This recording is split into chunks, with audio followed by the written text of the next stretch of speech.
तेरे पास मौजूद मेरी प्यारी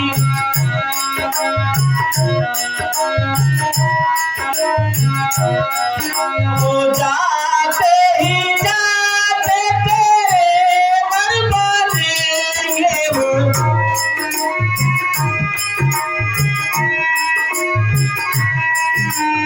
पहले वो कुंवर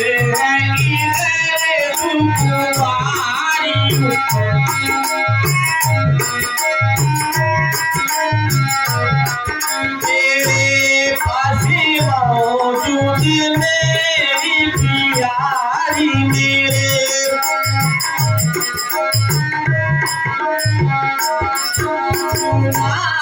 उनसे जा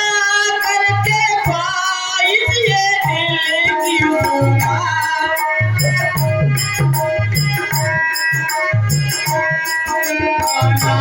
लेंगे और तुझे प्यारे प्यार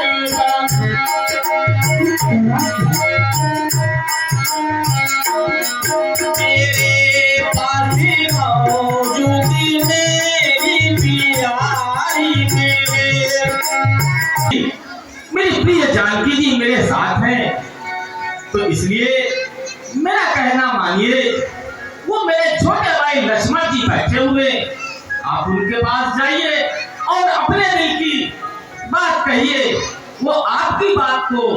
अवश्य मान लेंगे।